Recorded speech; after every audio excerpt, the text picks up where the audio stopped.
मैं आपको आज भी बता रहा हूं, जब कुछ भी समझ में नहीं आए ना, जब ऐसी परिस्थिति हो जाए, दिमाग आपका बंद हो जाए, हाथ खड़े करना, परमेश्वर को धन्यवाद करने लग जाना।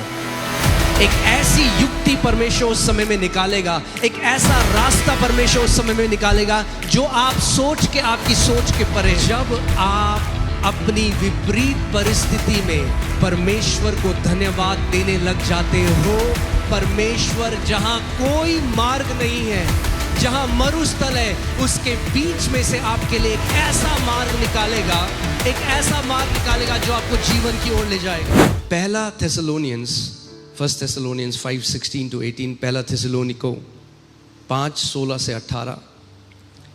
Rejoice always, pray without ceasing, in everything give thanks, for this is the will of God in Christ Jesus for you। कई लोग बोलते हैं ना, आपको मिलेंगे कई लोग, हमें तो बहुत मिलते हैं, जो कहते हैं परमेश्वर की इच्छा क्या है मेरे लिए। सुना आपने? मैं जानना चाहता हूँ प्रभु की इच्छा क्या है, प्रभु की इच्छा क्या है मेरे लिए। चलो मैं आज प्रभु की इच्छा बताता हूँ आपके लिए। सदा आनंदित रहो। अपने पड़ोसी को बोलो, सदा आनंदित रहो। कब आनंदित रहना है? सदा, यदा यदा ही सदा रहो आनंदित। आमीन। कब रहना आनंदित? सदा। That's the will of God for you, that you will rejoice at all times. Okay, now let me tell you one thing. We don't rejoice by emotion, we rejoice by faith. हम लोग भावनाओं में आकर नहीं आनंदित होते, हम विश्वास से आनंदित होते हैं। भावना बाद में पीछे आ जाती हैं।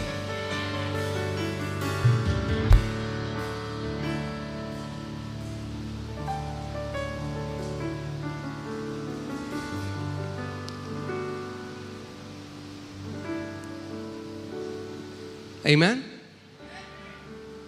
So what's the will of God for you? Rejoice always. मैं हमेशा ये बात बोलता हूं, अगर मसीह खुश हो जाए तो बेदारी आ जाएगी।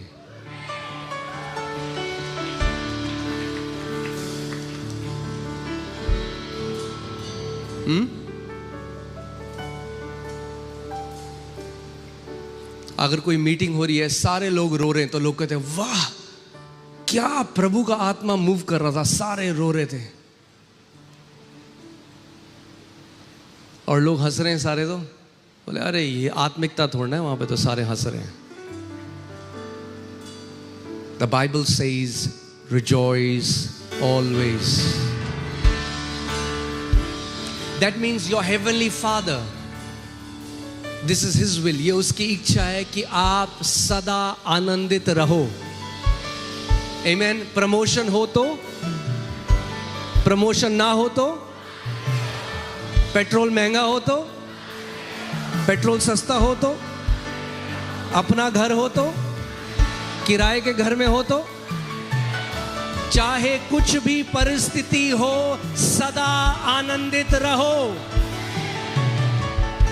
क्योंकि हमारा आनंद इस क्षण भर की परिस्थितियों से नहीं आता, हमारा आनंद अड़िग है उस बलिदान में जो मसीह यीशु ने आपकी और मेरे लिए करा है।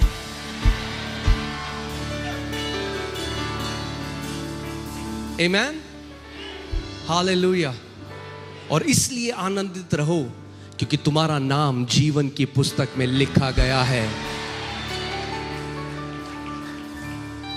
जिसकी कोई कीमत नहीं। इलॉन मस्क भी नहीं लिखवा सकता अपना नाम, पैसों से नहीं खरीदा जा सकता।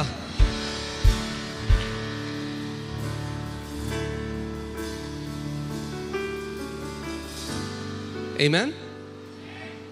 सो कब आनंदित रहना है? सदा। That means it's something that will have to learn. क्यों परमेश्वर का वचन कह रहा है सदा आनंदित रहो? क्योंकि हम स्वर्ग के प्रतिनिधि पृथ्वी पे हैं, और स्वर्ग में जो हमारे भाई बहन है, जो हमारा परिवार है, वचन कहता है the family in heaven and family on earth. एक परिवार स्वर्ग में है, एक परिवार पृथ्वी में है। स्वर्ग में लगातार क्या है लोग? आनंदित। और यीशु ने कहा प्रार्थना करो जैसे स्वर्ग में पिता की इच्छा पूरी होती है वैसे पृथ्वी पे भी हो। अगर स्वर्ग में हमारा परिवार सदा आनंदित है तो पृथ्वी में भी परमेश्वर का वचन कह रहा है तुम सदा आनंदित रहो।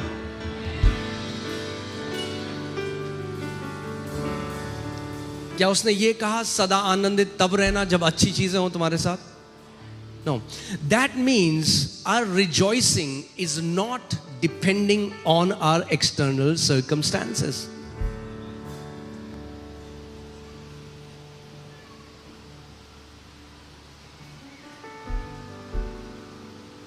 सदा आनंदित रहो।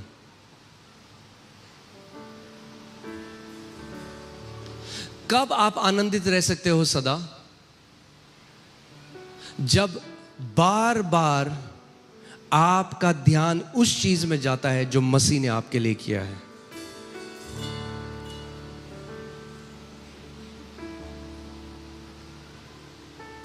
चेले को प्रभु यीशु मसीह ने भेजा, वो दुष्ट आत्माएं निकालने लगे। दे वर वेरी हैप्पी, बहुत खुश हो गए। यीशु के पास वापस आए, बोला यीशु मसीह देख दुष्ट आत्माएं भी हमारी बात मान रही है तेरे नाम पे। यीशु ने कहा वो ठीक है बट डोंट रिजॉइस।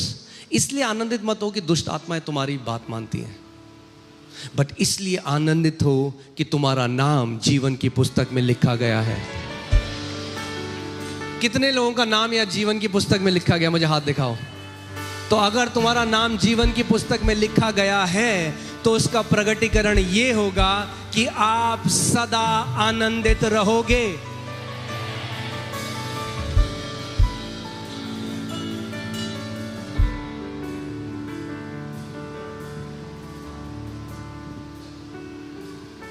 आज मैं आपको ये कुंजी बता रहा हूं, वो सीक्रेट बता रहा हूं। मैं जब दिल्ली आया, जब मैं नौकरी करता था, तो एक टॉप फ्लोर पे मालवीय नगर का कमरा था, उसकी टॉप फ्लोर थी टिन की। इतनी गर्मी होती थी, एक कूलर था, और दिल्ली की गर्मी आपको पता है। तो रात को जब नींद नहीं आती तो मग्गे में पानी भर के मैं बिस्तर पूरा गीला कर देता था। और उस टाइम में परमेश्वर ने मुझे सिद्धांत सिखाया।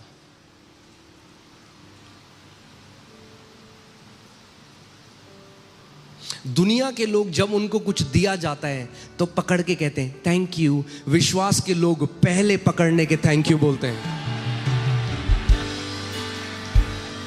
हम अलग लोग हैं, आमेन। हम तब थैंक यू बोलते हैं जब कोई और नहीं देखता, मगर जो हम विश्वास की आंखों से देख लेते हैं।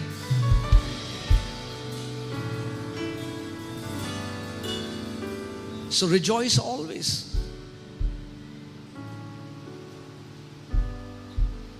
और उस टाइम पे मैं एक कॉल सेंटर में नौकरी करता था, और एक दिन हमारा जो बॉस है उसने सबको बुलाया। हम ज़्यादा लोग नहीं थे, 14-15 लोग थे। सबको बुलाया और बोला, सैलरी नहीं आई थी 2-3 महीने से, और बोला कि कंपनी के पास पैसा नहीं, हम लोग लॉस में चले गए। मकान मालिक कॉल कर रहा है बार बार, रेंट दे वरना तेरे को निकाल देंगे।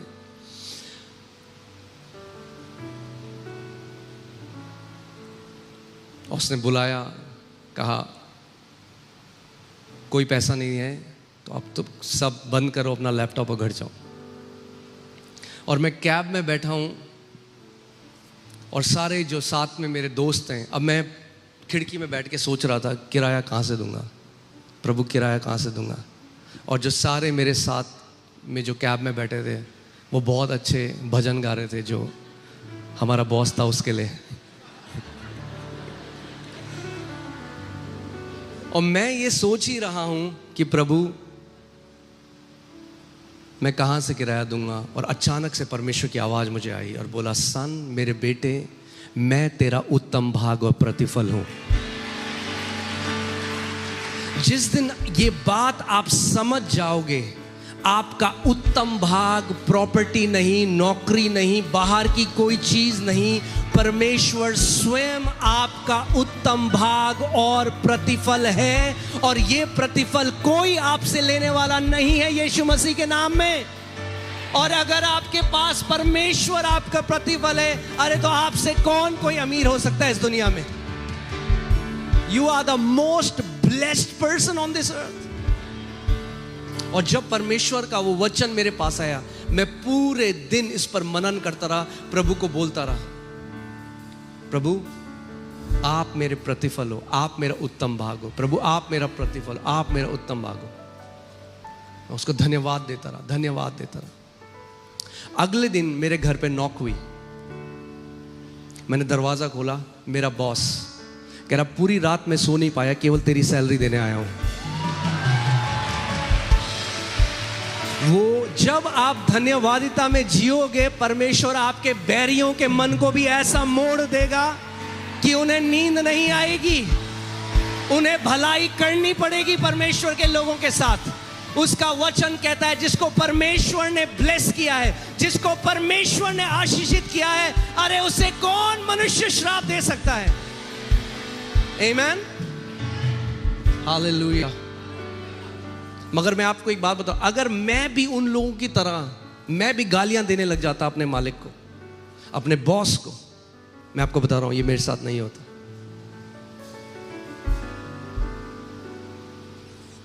दाऊद कहता है अपने मुंह पे पहरा लगा दो, ताला लगा दो। Because so many people have aborted their miracles by their wrong. जल्दी से मूड खराब हुआ, कुछ भी अनाप शनाप बक दिया। दाऊद कहता है प्रभु ताला लगा मेरे मुंह पे। कई लोगों, अब सोचो, यूहन्ना बपतिस्मा देने वाला, उसका जब जन्म होना था, उसका पिता जो एक याजक है, स्वर्गदूत उसके पास आया और बोला परमेश्वर तुझे एक पुत्र देगा, उसका नाम यूहन्ना रखना। वो उसके मुंह से डाउट भरी बात बाहर निकल रही है, वो शक कर रहा है। तो स्वर्गदूत ने क्या कहा, अब तू क्या हो जाएगा, गूंगा हो जाएगा जब तक बेटा पैदा ना हो। क्यों? क्योंकि अगर ये उल्टा बोलेगा तो ये अपने चमत्कार को क्या करेगा, खो देगा। तो परमेश्वर को उसका मुंह बंद करना पड़ा। कई लोग हैं वो तब तक अपने चमत्कार को नहीं देखेंगे जब तक उनका मुंह बंद नहीं होगा, क्योंकि उल्टा इतना बोलते हैं।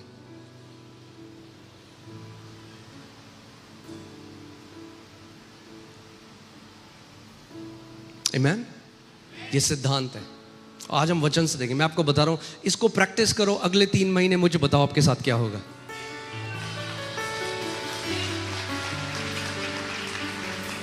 मैं आपको आज भी बता रहा हूं, जब कुछ भी समझ में नहीं आए ना, जब ऐसी परिस्थिति हो जाए, दिमाग आपका बंद हो जाए, हाथ खड़े करना, परमेश्वर को धन्यवाद करने लग जाना।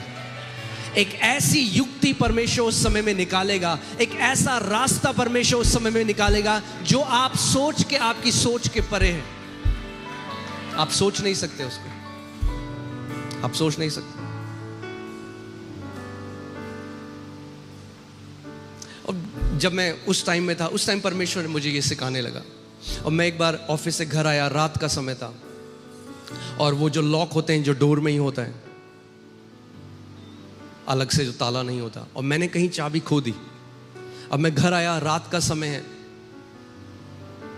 चाबी नहीं है, अब दरवाजा भी नहीं तोड़ सकते, वो काफ़ी मजबूत लॉक था। मैं सोच रहा हूँ मैं क्या करूँगा, बिल्कुल समझ में नहीं आया, कहाँ, रात को गर्मी है, सीढ़ी के बाहर कैसे रहूँगा। तो जब सब कुछ समझ में नहीं आया ना, मैं प्रभु को धन्यवाद, मैं कहा प्रभु तेरा धन्यवाद, प्रभु आप एक अच्छे पिता हो, प्रभु आप धन्यवाद, प्रभु आप एक अच्छे पिता हो, मैं प्रभु को धन्यवाद। अचानक प्रभु की आवाज़ मुझे आई। मालवीय नगर में एक चाबी बनाने वाला बैठता था।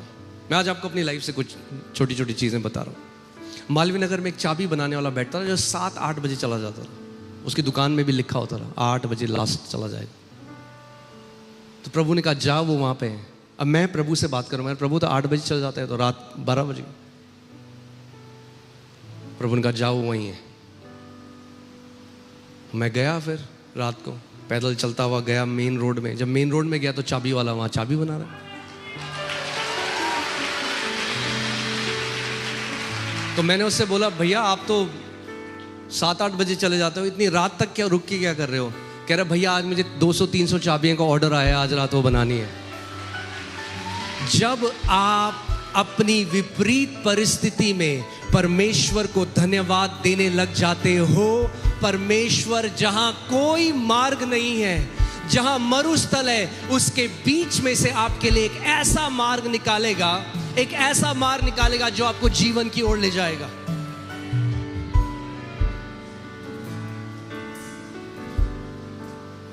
आमीन। आप जानते हैं आप चिंता और धन्यवादिता दोनों एक साथ नहीं कर सकते। Your brain either you can be grateful और यू कैन बी एंशियस। या तो आप धन्यवादिता हो सकता है आपके जैसा परमेश्वर ने हमें डिजाइन किया है, या तो आप धन्यवादिता में रह सकते हो। आप ऐसे कहते मैं बहुत धन्यवाद, बहुत, ऐसा नहीं हो सकता। ईदर यू आर एंशियस और you are thankful. But if you are thankful you will never be anxious. अगर आप धन्यवादिता में जीते हो तो आप फिर कभी डिप्रेशन में, एंजाइटी में नहीं जियोगे।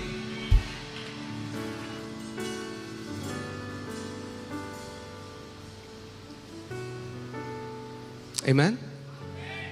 ओके, सो फिर से चलते हैं पहला थेसलोनियंस में। Rejoice always, rejoice always,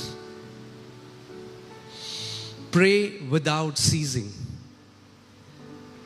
okay, pray without, निरंतर प्रार्थना करते रहो।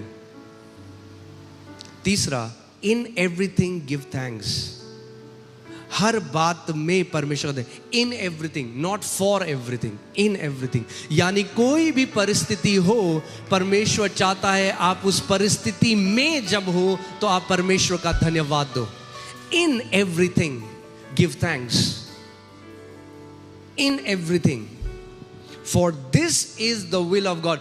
What's the will of God for me, Pastor? The will of God for you is that in everything you give thanks to your heavenly Father. परमेश्वर की ये इच्छा आपके लिए कि अपनी हर परिस्थिति में आप परमेश्वर को धन्यवाद दो।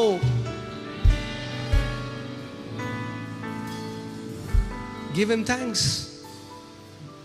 Give him thanks.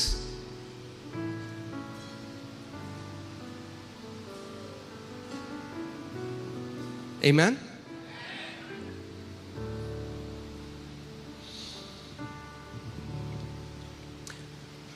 इस बात को मैं चाहता हूं अब थोड़ा हम स्पिरिचुअल में उसको, लेट्स गो थोड़ा आत्मिक जहां में हम लोग चलते हैं, सो आप इस बात को समझोगे। What happens is our awareness is arrested by so many things that are happening around us. जो हमारी चेतना है, हमारी चेतना को गिरफ्तार किया हुआ है जो आस पास आपकी चीजें चल रही हैं। पेट्रोल महंगा हो गया, लड़ाइयाँ चल रही हैं, ये हो गया, बीजेपी, कॉकरोच जनता पार्टी, ये वो सो, हाँ, इतनी सारी चीज़ें। And we are bombarded with information.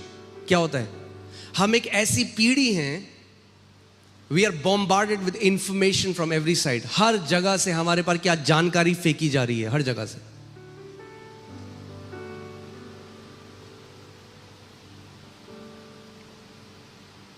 सो क्या होता है, जब आपकी अवेयरनेस पूरी ये चल रही है ना, अब आप प्रार्थना भी करने गए ना अगर, तो प्रार्थना मुंह से हो रही है मगर हृदय ना इन चीजों में आपका, your awareness is not on God.